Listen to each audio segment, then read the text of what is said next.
esse jeito que vocês nos convidam, né, para uma roda de conversa perguntando o que você tem a ver com isso, né, que nós temos a ver com isso. E a Ana Kátia já fez aqui toda uma rede de relações para essa nossa roda de conversa, dos presentes e também dos que não estão aqui, né? Você trouxe Terezinha, Roberto Sidney, enfim, que vai perfazendo toda uma malha de pessoas, de trabalhadores na educação, de docentes, que estão, além dos que já estão aqui presentes, né, que estão sustentando essa discussão da faculdade de educação há algum tempo. Eu e a Ana Kátia entramos aqui juntos nessa faculdade. A gente fez o mesmo concurso, passamos no mesmo concurso, assumimos no mesmo ano, né, o mesmo componente curricular, que acabou que a gente migrou, de modo que é um prazer. Né? Quando a Ana Kátia fundou o Quietos, ela logo convidou para participar, para contribuir, para fazer parte dessa rede que ela também é criando. A mesma coisa a gente na Rede PECT e outras, onde a gente está envolvido. Então, eu me sinto muito confortável para começar a pensar isso assim. O que eu tenho a ver com isso? Eu tenho a ver com isso porque eu faço parte dessa rede. Eu tenho pensado a Lei 10.639, e essa interface com os currículos, em todas as etapas da educação. Então, essa lei foi fruto de realmente um debate intenso junto aos movimentos sociais de maioria negra, né, aos movimentos sociais negros em todo o país. Então tiveram uma jornada sobre a história e cultura africana e afro-brasileira, a jornada sobre a educação das relações étnico-raciais, que depois veio a se tornar o nome da lei, né? Educação das relações étnico-raciais e história e cultura africana e afro-brasileira, que veio de um processo longuíssimo e que foi articulado por várias lideranças aí do movimento negro nacional. Nesse caso, todos eles envolvidos com a universidade, porque é sempre importante mostrar o papel social da universidade.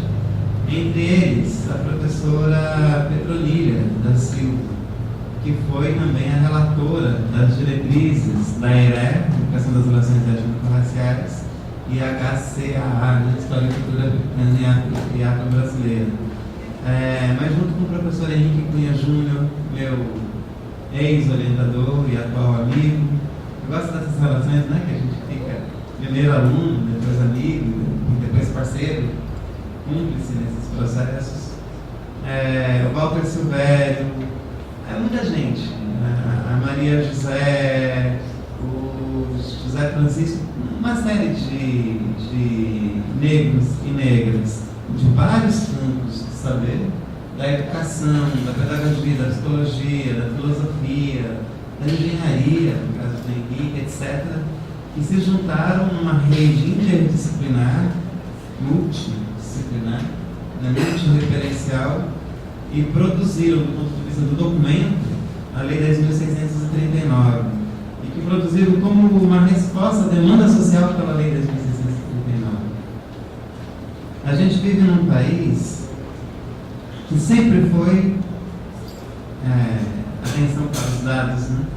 Porque alguns dos dados que nos presenteiam é uma guerra dos dados, é uma guerra discursiva da estatística.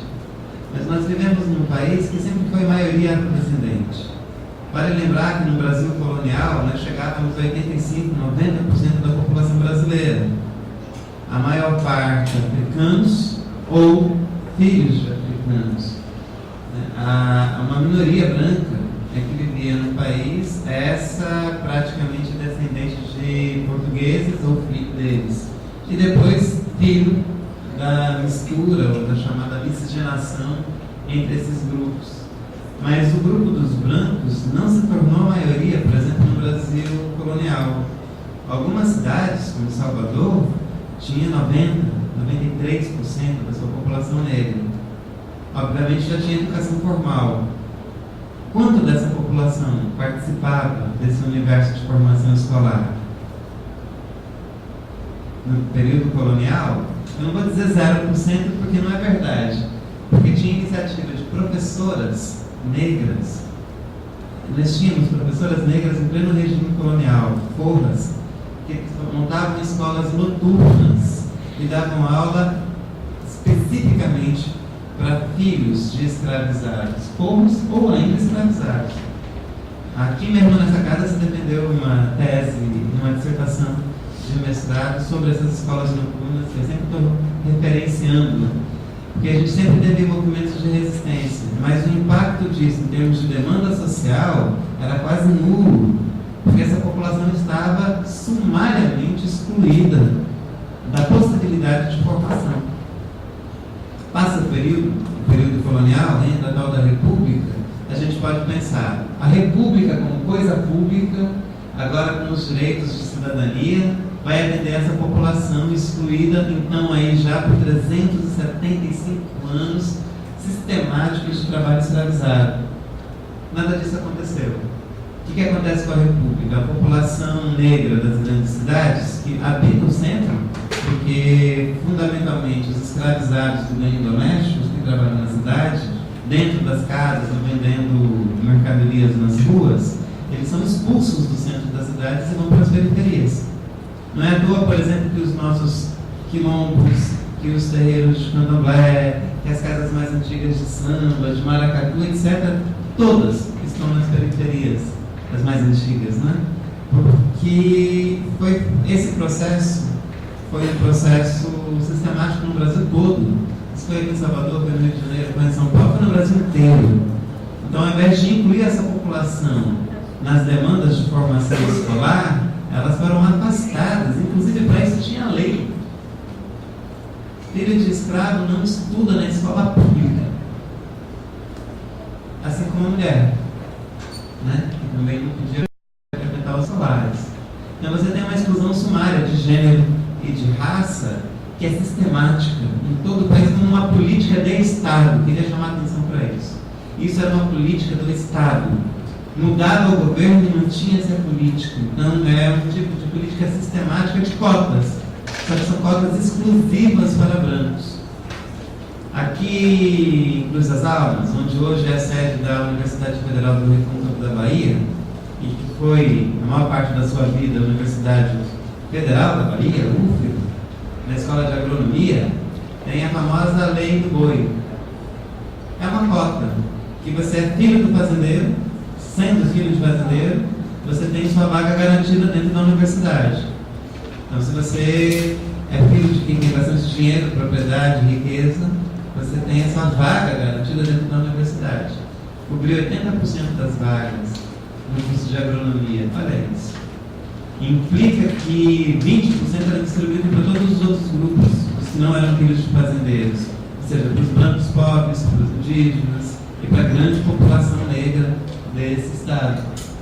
Que no Recôncavo é mais significativo ainda do que na capital, né? Porque alcança valores percentuais maiores ainda. Ora, a nossa demanda, portanto, é histórica. Ela ultrapassa 5 séculos. Então a gente tem 5 séculos brigando pela inclusão da população negra para ter o direito de ter formação escolar. Então, a lei, quando é promulgada em 2003, é a primeira lei do governo popular do Lula. Foi promulgada logo em janeiro. Então, realmente foi a primeiríssima, teve um valor simbólico muito forte, teve um impacto discursivo, social muito grande. Eu não sou daqueles que é tão pessimista, que joga fora a lei, porque a gente mudou o cenário da opinião pública a partir da Lei 10.639. Nunca foi tão forte esse debate no Brasil como um todo. Agora, diante de uma demanda, essa que eu estou, rápidas pinceladas, redesenhando, diante de uma demanda de mais de 5 séculos, é claro que tem muito pouco sendo feito. Mas em relação à nossa própria história do Brasil, é o período em que fizemos mais. Aliás, que está absolutamente ameaçado pela situação política que a gente está vivendo, como se diga.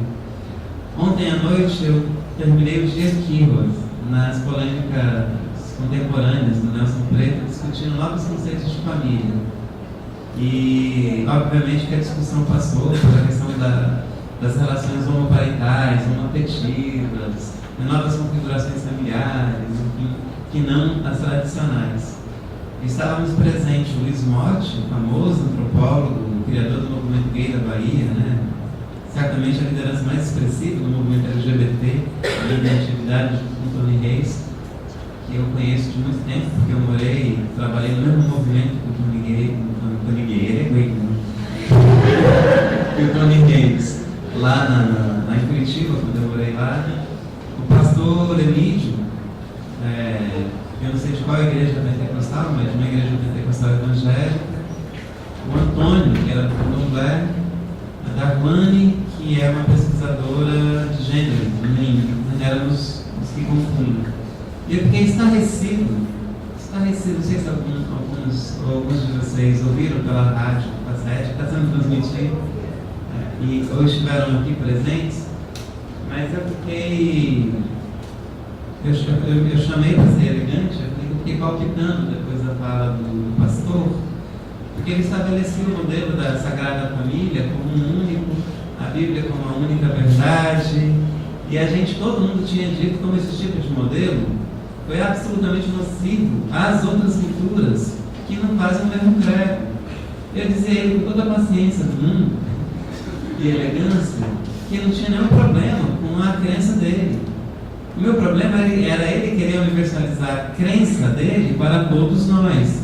E quem não segue a verdade que ele professa, então está ligado ao demônio, está ligado ao diabo, é menos gente, é pecador, é prostituta, porque tudo apareceu nessa discussão assim. É isso que fizeram com a gente, como povo negro, descendentes de africanos, né? Africanos sendo, e africanos continuando sendo como descendência, é exatamente isso que fizeram com a gente. Tentaram nos traduzir um código cultural alheio a nós e contra nós. Isso implicou uma violência simbólica, sistemática, continuada, uma violência física de extermínio da nossa população, igualmente sistemática, de novo com política de Estado, com sustentação na sociedade. E isso me arrepia, na verdade. Porque uma política de Estado tão perversa como essa não se sustentaria se não tivesse a sustentação do seu povo. O povo brasileiro sustenta as práticas racistas e sexistas. Cada vez mais, e agora tem até coragem de colocar faixas na rua pedindo volta à ditadura militar, pedindo fora Paulo Freire. Como é que alguém pode falar isso, fora Paulo Freire? No contexto como agora. E outras tantas mil coisas, ou coisas assim. Eu quero que, eu não vou também entrar no mérito da discussão da Dilma, que não é o tema da mesa, mas eu vi muitas faixas, cartazes, não sei se por sorte ou não sei. Eu acabei pegando manifestações em mais de um lugar, né, porque eu estava viajando, então peguei em Fortaleza, São Paulo e aqui. Nos 3 lugares, eu vi a seguinte frase. Eu quero que a Dilma vá embora para eu poder de novo contratar uma empregada preta. Vocês estão entendendo isso? Porque daí, se eu não tenho os direitos trabalhistas, eu posso ter escrava de novo. Porque a PEC das domésticas tira as empregadas domésticas da situação de escravidão. Mas agora quer que se retorna. Porque a Dilma é a culpada por eu não ter mais uma empregada doméstica na minha casa. Esse raciocínio torpe, colonializado, é escravista. É isso que fez com que a população negra brasileira ficasse excluída sumariamente das escolas e das universidades. Então, a Lei 10.639, como bem disse na carta, que é uma reparação disso, é reverter esse processo. E as cotas, né? Porque a Lei 10.639 está dentro do grande pacote das ações afirmativas. As ações afirmativas estabeleceram algumas políticas afirmativas específicas. Uma delas é a política de cotas, por exemplo, na universidade, que é reserva de vagas para negros na disputa pelos vestibulares, que nada tem a ver de favor, é direito.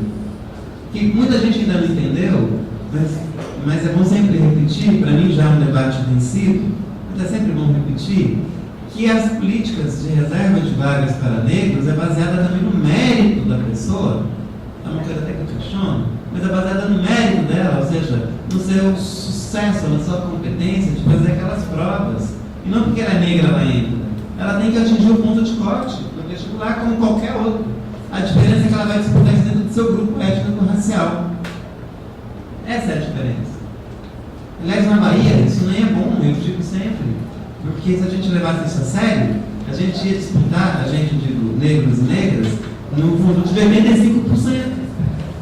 Aliás, a lei de cotas, a mais recente, a gente tem a 10.639 de 2003, a gente tem a 11.645 de 2008, e a gente tem a lei de cotas, mais recentemente promulgada, é a 12.000, eu sempre esqueço agora o resto, 12.000, que estabelece exatamente isso. Está em vigor já está aprovada. Está em vigor como lei, né? Ainda não como prática. Mas é isso, nós temos legalmente os direitos de ter a nossa população, a partir do contingente populacional do Estado, representado dentro da universidade. Então, no caso da Bahia, a gente teria que ter 80% de negros na universidade. Há 20 anos atrás, a gente tinha 2%. Com as políticas afirmativas, a gente pulou em menos de uma década para 20%. Hoje, a gente passa a casa dos 40%.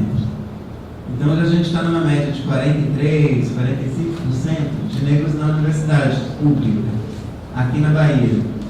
Veja, pensando 20 anos atrás, você sai de 2% para 40%, isso é absolutamente significativo no nosso cenário. É que a gente ainda não consegue sentir todas as consequências disso, porque a gente vive o processo. E quando a gente está vivendo o processo, ele acontecendo, é mais difícil a gente fazer as tais análises que a gente consegue fazer de maior distância, né? Uma escala de tempo maior. Então, todos nós aqui presentes, estamos realmente fazendo história. Mesmo, a gente está fazendo história e agora sofrendo, inclusive, a represália de todo mundo que não concorda com esse tipo de inclusão racial, de gênero, de sexualidades. Então, a gente já está sofrendo o revés disso, o embate disso. Essa demanda que é incrível. Nossa, eu já falei de muita coisa, eu só falei de um ponto, eu queria falar de vários pontos, mas não importa, porque a gente tem o tempo do debate. Essa demanda, ela é uma demanda que atravessa todas as áreas do saber, todas elas. Então, há uma estratégia bastante racista de tentar determinar que a Lei 10.639 fica no campo da história, da literatura e das artes, porque é isso que aparece destacado no texto da lei. Mas só aparece como exemplo, também claro, as diretrizes da relatora Petronilha, mas a própria lei, que é feita pelo Benhur e Carlos Alberto, a própria lei, ela diz que isso é em todas as etapas do ensino privado e público da nação.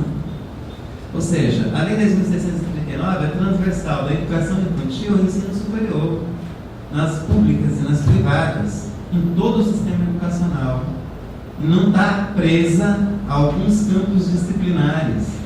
Então, na dimensão do currículo, que nos interessa aqui, é uma estratégia de organizar e de produzir esse conhecimento universal. Ela é uma demanda transversal e universal para a nossa formação. E a gente está muito longe, infelizmente, de contemplar isso. A gente avançou muito na área das humanas, né, e avançou pouquíssimo na área das exatas. Eu estou super feliz que eu recebi um convite para participar do COPEN, nosso Congresso de Pesquisadores Negros, o maior congresso de pesquisadores negros que a gente tem no Brasil, né, organizado pela ABPN, Associação Brasileira de Pesquisadores Negros, da qual eu faço parte já... Então, há mais de década, para uma mesa, é a primeira vez que eu sou convidado, eu nunca venho para isso. Eu sempre sou convidado para discutir educação e relações raciais, filosofia africana, né? Religião de matriz africana, mas eu fui convidado para discutir tecnologia de matriz africana. Então, ciência e tecnologia a partir das matrizes africanas. É um trabalho que eu faço silenciosamente há bastante tempo, e aí finalmente vou ter a oportunidade de falar com os pares a respeito disso. Agora, isso mostra da importância para a latte fundamental de ter o currículo como uma estratégia de atender o que a Lei 10.639 exige. Eu já disse isso várias vezes, você sabe bem disso, que a faculdade de educação onde nós estamos é uma faculdade fora da lei, porque ela não cumpre a Lei 10.639.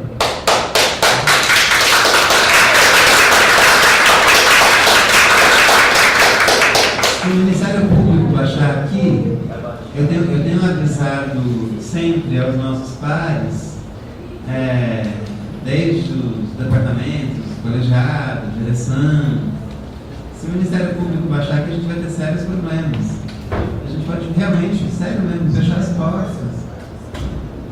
A gente tem a necessidade de responder a essa demanda numa cidade como a nossa, que a gente destacava isso, em qualquer lugar. Eu morei muito tempo no sul do país, onde o contingente populacional negra é bem menor. Não é preto, é bem menor, mas é bastante significativa também. Em qualquer lugar, seja lá em Florianópolis, seja lá em Curitiba, Porto Alegre, seja aqui em Salvador, você tem que atender a demanda dessa lei, que é uma demanda social, que foi formalizada como lei, que se exige o cumprimento. Quem tem que, em primeiro lugar, cumprir com esse papel são os responsáveis institucionais. Então nós aqui, por exemplo, somos corresponsáveis por estar, nesse caso, marginais. É bom a gente sair desse estado de ilegalidade quando esse direito nos representa e nos assiste. Ora, esse conjunto de ações afirmativas na qual a Lei 10.639 está aqui, ela tem uma destinação clara. A gente até fala em discriminação positiva. É tratar de maneira específica, de modo a promover, em qualquer esfera, seja no trabalho, na saúde, na educação. A gente está se concentrando aqui na educação porque é o nosso o que prazer. Então, na educação, de ter condições sociais, econômicas, culturais, de reverter esse quadro de discriminação histórica contra a política de Estado, porque agora também é política de Estado a Lei 10.639. Muda o governo e a lei se mantém. Muito embora ela tenha sido questionada agora há pouco tempo, a gente conseguiu derrubar pelo DEM enfim, vocês conhecem o DEM, que fez uma série, e o PSDB, né, os dois juntos, que fez uma série de ataques legais, formais, à Lei 10.639, à Lei de Cotas, à Lei da Intolerância Religiosa, ao Estatuto da Igualdade Racial, ao Decreto 8487 do Quilombola, né, de território quilombola, a famosa ADIM, que eles perpetraram contra a gente. A gente consegue sustentar todo dia lá no Congresso Nacional, mas assim, vocês pensam que é um exagero? Não é não. Todo dia a gente tem que estar atento, porque todo dia chega uma ofensiva contra. E a gente vive colocando o nosso povo da jurídica, né, da jurisdição, da jurisprudência, para manter o direito que a gente conseguiu há uma década só, a gente não querendo tirar. A gente ainda nem conseguiu, aí também não se empolga. A gente nem conseguiu ainda os efeitos sociais necessários advindos da conquista histórica que estão querendo retirar. E vocês estão querendo retirar porque está incomodando. E se está incomodando é porque a gente está no caminho certo. Porque se a gente não estivesse no caminho certo, ninguém ia nem falar sobre isso, não ia nem cheirar, como se diz. Acho que a gente tem que pensar em conjunto. Quando a gente está pensando o rico e a Lei 10.639, tem que pensar forma e conteúdo. Então, a gente já tem, por exemplo, um conteúdo programático sugerido nas diretrizes, que para mim ainda é o melhor texto. É um texto que saiu em 2004 e ainda é o melhor texto em relação à Lei 10.639, que é assinado pela Petronilha. Então a gente tem lá o conteúdo programático que sugere uma série de conteúdos que vai da história da África, passando pelas dinastias egípcias, enfim, vai da pré-história africana até a contemporaneidade, né, perpassando vários campos de saber, tanto das ciências naturais, das ciências exatas, das ciências humanas. Eu gosto realmente muito desse modelo que me parece bastante, e das artes também, né? E que me parece bastante completo, né? Porque nada está completo em termos de currículo, mas é bastante significativo. Agora é necessário pensar também nos modos como a gente vai dar conta desses conteúdos programáticos. Nessa dimensão metodológica, é quando o currículo encontra com a didática, e isso é fundamental. Não dá para separar uma coisa da outra. Esse é um casal que precisa ficar junto, sem divórcio. Não dá para... Eu vou até, para não dizer que eu só sou crítico da cultura cristã, não sou.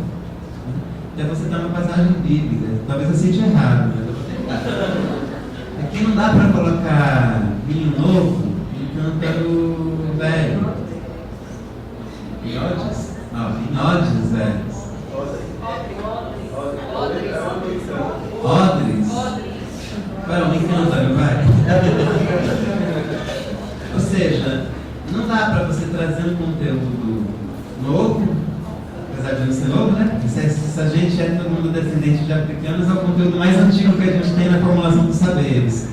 Mas não dá para trazer um conteúdo novo numa metodologia antiga. Você precisa praticar os múltiplos deslocamentos, inclusive epistêmicos.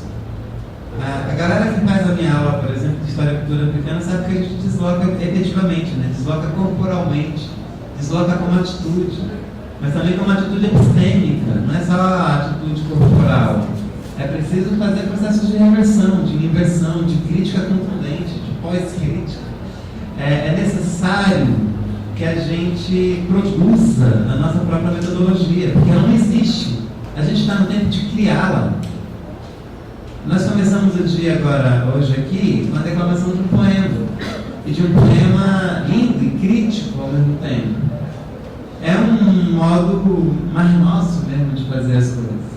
A gente tem isso, a gente tem a palavra, a gente tem um ritmo, a gente tem a sensibilidade, a gente tem a criação, a gente tem o humor, a gente tem a ironia, a gente tem a ginga, a gente tem um bocado de coisa que é nosso. É botar isso como valioso, se valer disso no nosso que fazer cotidiano, didático, como praxis educativa, articulado com um currículo, como essa mesma praxis educativa, numa outra dimensão organizativa desse processo e desse projeto de organização de saberes, para além do conhecimento específico. Né? Então, para mim, o currículo e a Lei 10.639 articula forma e conteúdo de maneira indissociável, com um objetivo muito claro, a inclusão dessa população que foi sistematicamente excluída pela política do Estado e pela malha social brasileira, que ainda hoje é profundamente elitista, racista, sexista, homofóbica, exatamente todos esses sujeitos que figuram fora das organizações curriculares. E a Ana Cátia chamou a atenção muito massa aqui. A emergência desses sujeitos hoje, ela recorre não como um gueto, não é criar a disciplina História e Cultura Africana e Arte Brasileira como disciplina obrigatória apenas. Uma luta que a gente está travando há muito tempo aqui já. Não é só ter disciplina, tem que estar nos nossos grupos de pesquisa, tem que estar nas nossas dissertações e teses, tem que estar nos nossos eventos, tem que estar nos concursos públicos de contratação de professores e funcionários para essa casa, com cotas para negros e negras, sim. Tem que estar presente no nosso dia a dia, tem que estar presente na estética que figura essa universidade. Tem que varrer para sempre todo tipo de insígnia religiosa que seja mono. Então, se tiver um crucifixo numa sala, tem que ter um crucifixo, tem que ter um Buda, tem que ter todo mundo. Ou não tem ninguém. Porque a universidade é laica. Né? Então, assim, o ambiente, a organização estética, o currículo em todas as suas dimensões, para além dos componentes curriculares, tem que estar contemplado com essa transversalidade que a 10.639 exige. Eu queria parabenizar muito a vocês pela organização desse debate, dessa manhã, mais uma vez, porque é um ponto a mais nesse imenso rosário de lutas, O rosário para mim também tem um significado do Ifá, né? Que a gente tem um rosário de Ifá, outra lei de Ifá. Então, um ponto a mais nessa luta por inclusão sistemática, uma vez que, eu termino aqui, o currículo e a lei 10.639 nada mais é eu quero reconhecer uma luta muito antiga que tem como protagonista as negras e os negros, sobretudo envolvidos no campo da educação, que é onde a luta andou mais, reconhecendo a sua própria história e respondendo essa história de violência que sofreu com criatividade e inclusão, que eu acho que é a melhor resposta que a gente pode dar. Obrigado.